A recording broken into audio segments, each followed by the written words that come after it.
Ever tried to get a 3-year-old to taste a new food? It can be an epic struggle. Try the asparagus. How do you know you don't like it? Just take one bite. Lalo Moreno of the Best Buy Teen Tech Center spends his days in much the same position. He's not trying to get toddlers to eat vegetables, but he is introducing teens to new technology and encouraging them to test their limits. He's joining me to explore 21st century tools and how students are using them to shape their futures. Welcome to BexarCast.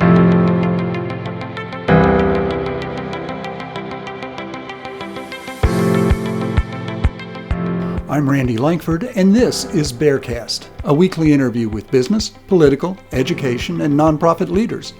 We're examining the relationships between all four and how each one benefits from the success of the other three. Lalo Moreno has 15 years of experience working in youth development, after-school programming, and managing youth contracts. For 9 of those years, he's been working with Family Services, Youth Development, and Career Services by creating a space for kids to explore their passions, uncover new abilities, and hone their professional skills. With the help of local mentors, he's designing STEAM projects to show students opportunities they may have never imagined. So Lalo, thanks for joining me. I appreciate you spending some time with me. I'm eager to hear about what you're doing. Awesome. Thank you for having us. Sure, my pleasure. Tell me about the Best Buy Teen Tech Center. What is it? Just basically give me the 50-cent tour. Awesome. So the Best Buy Teen Tech Center, it's an open exploratory learning space. So it's a space for kids to come in, feel safe. It's free of charge for middle school to high school students. And it's a chance for them to learn and have access to different types of technology they might not otherwise have access to. Okay. Now So I we know. have, I'm sorry. Go ahead. Go ahead. so we have students that come in here and will use our computers for graphic design, or use our recording studio for music production, or Oh, cameras for photography or cinematography. okay. Now I know of the facility here in San Antonio. Are there teen tech centers in other cities? Yes, sir. So we were actually the first in Texas. No kidding. There's now 3, and by the end of the year there'll be 4 in the state of Texas alone. So they span the U.S. Through Minnesota. We have some in Detroit, some in Oh, wow. California, coast to coast, and part of the bigger Clubhouse network, which is worldwide.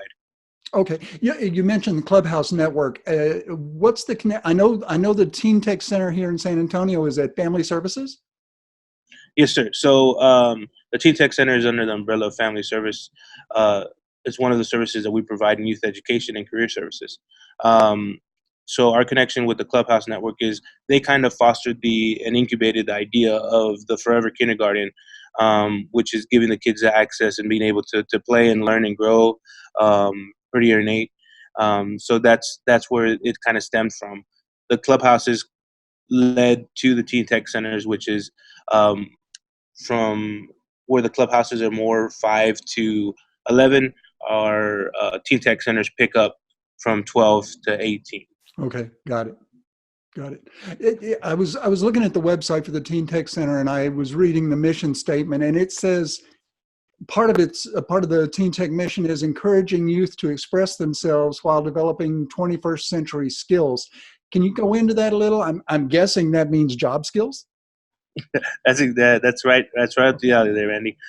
When it comes to learning those 21st century skills, the students here, again, it's not just a space where they can come and feel safe and hang out, but actually learn skills that they can hone. Maybe something that they learn in school in graphic design, but they don't have the resources to use it at home. Well, here Right. they can come into the center.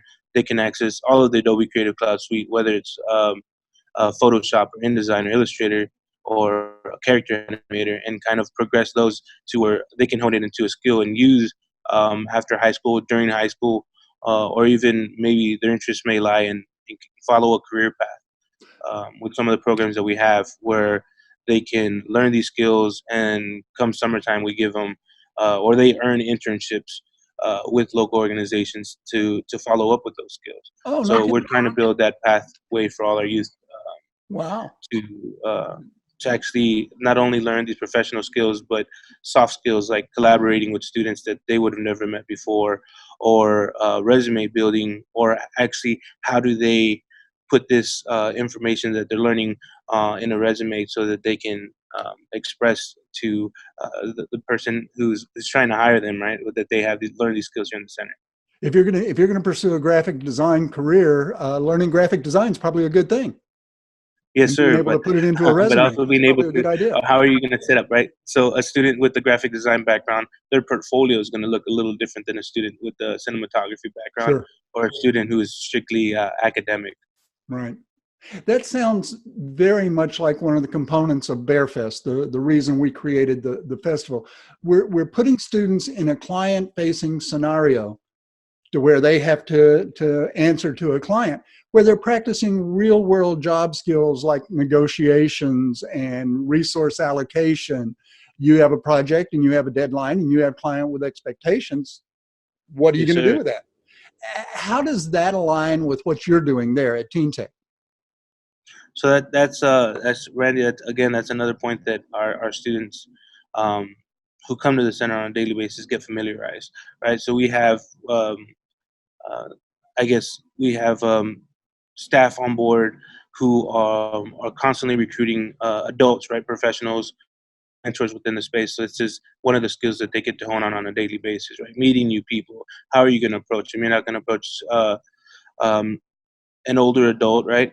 The same way you'd approach a peer, right? So Right. being able to who are you going to speak to them, and but again, also not it's not just intergenerational, but being able to speak to everybody with respect and how to articulate yourself in the project that you're trying to do. Um, so like it's a great, like you said, we met with our Rotary Club liaison, Mao Sanchez, and the students were able to speak with him and set up deadlines and given deadlines, by Mao, that to know the importance of, hey, we have these deadlines now. If I say I need an email by Friday, then let's try to get that turned in by Thursday, so that there's not going to be any discrepancy on when it needs to get turned in, Right. right? And so they're stepping up to the plate. It's great to see them. Um, Held to those standards, because I think sometimes our students just need to be held to a higher standard to be able to excel Right. and reach that They're, bar. they're gonna rise to the level to your Yes, sir. expectations. Yeah. Mhm. Um, aside from the aside from the practical skills, returning emails, speaking coherently, treating people with respect, and communicating well, how does the project prepare students for other aspects of adulthood? How important is it for them to gain just that self-confidence and taking that leadership role? I'm willing to step up. I'm willing to take charge here. Give me a chance. How important is that for those kids to experience that? It's it's extremely important. I think also just being able, given the opportunity to be put in a spot, like I can tell them, I didn't start working. I was fortunate enough. I didn't have to start working until I was 18 and attending college, right? So to being able to be in this scenario where they're working not only a first job type experience, but working with professionals in the industries of something that they might be interested in. So whether it is, like the cinematography or graphic design portion of the projects that we're working in, having not just having a rise to the occasion, but they're gonna the project isn't done until the organization says it's done, right? So if there's something that isn't they don't like about it, they're gonna let us know and say, hey, well, we need to change this. Um, and I think that's when you're gonna see um, the effect of having to be working around peers that support each other, Right. and that and can work with have creative differences, because it's huge when somebody says your work's just not good enough or it's not where I wanted to be, and to be able to come back but have the to go through that with a peer support network and a bunch of adult role models that can help support and guide them. I think that's where you get the biggest impact with the work that you're doing in the with BearFest, and then the work that we work with here at Family Service. Right. I've had some teachers tell me that have been in the festival before. They brought teams and they see some of their students, I don't know what's the word, blossom during the process. of working on their projects, they become more outgoing. And you mentioned a very important aspect of it. They're able to receive feedback because Yeah, and that's your huge. first instinct is to get defensive, and you need to get over that. It's not personal. It's not you I don't like. It's the work I don't like. Um, they help keep, they become more outgoing, and they kind of grow up. How important or how important is your goal there at Teen Tech is teaching that maturity and how to deal with people? Is that part of what you're doing there as well? Oh yeah, awesome. That's exactly. So I think we're Bearfest and Family Service Teen Tech Center. The way it works together is that there we have like missions, right? So our students are not only um, going in there and producing this awesome video for a nonprofit organization, but it also I mean they're learning not just the life skills and the professionalism, but they are, you're right, it's kind of expediting their growth and where they need to be. From, like I said in the beginning, our center is very open and exploratory. And with that, you can have students that may be a little complacent on where they're at and kind of, hey, I find my groove in graphic design. But when you Right. push them to learn cinematography and new skills, not, you may be pretty proficient in Premiere Pro, but now let's start adding in more effects and animations with Mm-hmm. After Effects. Okay, and that's what this project I can already see is having them do. So just like you said, the blossoming, it's kind of that developing a diamond through pressure, right? Just putting some Right. more pressure on them, and having them kind of step up to that next level. That's great, and it's rewarding. It's kind of an unexpected consequence. That wasn't our intent when we started Bearfest, but I'm glad it happened. I'm glad that kids are realizing that this is a real opportunity. I need to take this And seriously. and I think it's easier for them, Randy, in this situation because they're with a group of Right. peers, right? So it's not. It's a little different when it's me and you, and you're saying, "Well, Lalo, your work just isn't good enough. It's not where I need it to be." Hmm. Um, but it's different when it's like, "Hey guys, like this is where you're at. We need you to be here."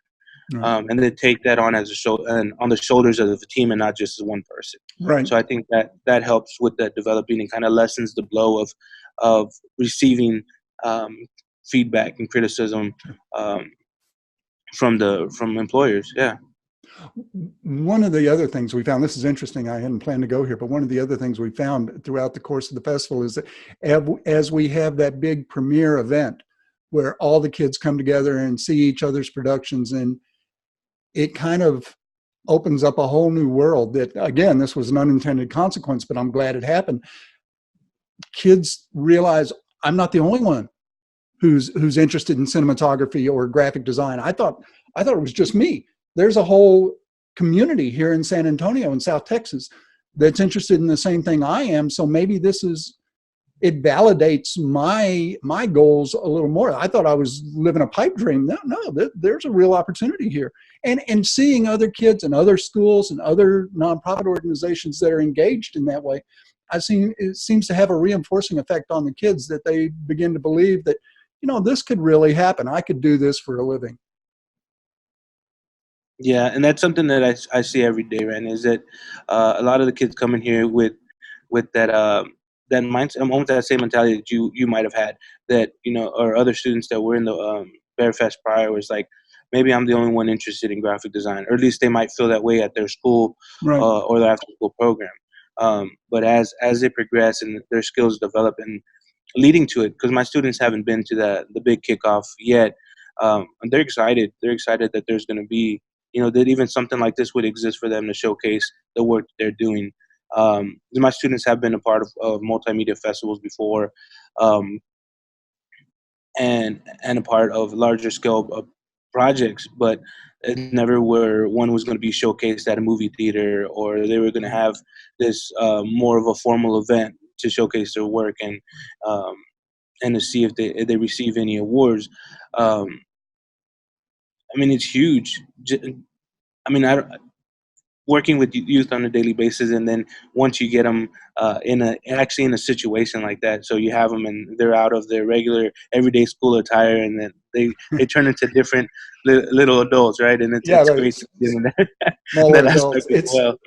It's interesting that you bring that up, because that's one of the things I was going to ask you about is what are your expectations? This is the first team you've brought to Bear Fest. I kind of wonder what you want your team to get out of this. What's your goal? Uh, so our students are very competitive, right?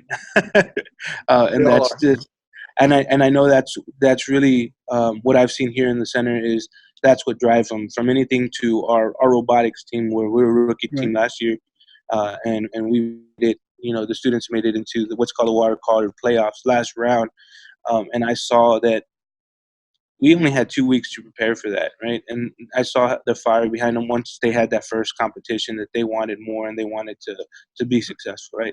So what we want to do here, or what I want for them to get out of it, is just feeling accomplished, right? Completing it, feeling that they had enough support from myself and from the rest of our team, from each other, right? To be able to have a fun experience, going out and having fun while we're filming. Because what we want to do is show them that if this is something they want to do on a daily basis, Right. as a career path, that they want to have fun doing it. The Good. last I'm thing we glad. want to do is put them in a situation where they're not, and kind of deter them from this passion they might have started to blossom here in the center. Right. So for me, a success would be the students completing on time, and having fun while they did it. And that's I'm glad to hear you say that, because I don't want it to come down to just, oh, we didn't win, so we're bummed. It wasn't worthwhile. No. Enjoy the experience. Enjoy the moment of creation and the new skills you're learning and the new people you're meeting and the new experiences you're having. Take it for what it is. It's a learning experience. And if you win, that's great. If you don't, it's not the end of the world. Yeah, And you had a there good will be time. You next had year. fun learning. Yes, sir. It's interesting. I wanted to follow up on that. It's interesting that the Teen Tech Center is sponsored by Best Buy, and Best Buy has made a significant donation to BearFest as well. There seems to be a real correlation between students understanding and using technology and their 21st century success. Have you seen that? Do you see that the better you are at technology, the more likely you are to be successful in a career? Yeah, Or yeah, is it, you can still swing a hammer? yeah. You can, but I think given the opportunity with the kids in the center, swinging a hammer and sitting at a computer doing some graphic design, or standing behind a camera, I think they're going to choose it later. Right. Um, it's just honestly, I think there's always going to be a spot for swinging a hammer, or my dad would say a pickaxe and a shovel. But I mean, really, is that something that the kids are going to want to be doing for the rest of their lives, right? Because Right. I mean, ultimately, your body's going to get fatigued. You're going to get tired of doing the same thing on a daily basis. I think what we're doing here is giving them the tools where they can make that choice themselves, right? Right. That's fine if you want to go swing a hammer, but we want you to be equipped to be able to do different things, and have different set of tools and a different set of toolboxes, right? Right. So we want to make sure that they're equipped and giving them, I guess, an ample shot, right? Just giving them a Sure. shot to be successful. I mean, ultimately, that's all I can do is say, hey, man, here's some tools. I can teach you something, and if you choose to go a different route, that's fine. Right. But I really want you to be um, successful and put you in the best possible spot, best possible scenario for you to go in and continue and hit this world. Um, before it hits you. Throw the first punch. You know what I mean? I want you to be successful. I want you to be set up with everything you need. It's funny. I just heard that quote over the weekend. I can show you where to look, but I can't tell you what to see. There you go. So, Yeah. so here's the tools, and here's the opportunity. It's up to you what you do with it, and it may not be for you. I'm pretty realistic. About 99% of the kids in the festival are not going to go into the media, but they're learning skills and disciplines that they'll be able to use no matter what field they're in, And and that's fine, that's Randy. I think important. I'm realistic right there along with you. So, and just to give you another, for instance, like we put together a robotics team with the students that didn't have Right. any interest in robotics, right? And we had a student who was a graphic designer, a student who was interested in music production, another student who did social media marketing, another student who just wanted to be an entrepreneur. and another student who had a little bit of an interest in engineering, right? So we put those kids together, and they formed a team that was really successful. So, like I said, just giving them this opportunity, they don't know what they're gonna like until they get a taste of it, or they don't know what they're not gonna like. So, it's like I tell my 5-year-old or my 2-year-old. I mean, I just want you to taste it. Taste Right. it. If you don't like it, that's fine. But the only thing you have to do is just taste it. That's the only thing I want you to do. And if it happens to be something that you like or something you're interested in, then hey, at least you tried it. And if you didn't, again, at least you tried it. That's Right. all. That's all you can do as educators and as mentors and as somebody looking out for these kids. I think that's the only thing we can do is just set it for them and give them the opportunity to try it.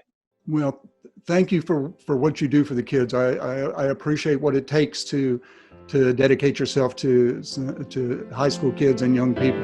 And thanks for joining me. Thanks for being here. Thanks for taking some time. I know you're a busy man. I appreciate you spending some time here. Thank you.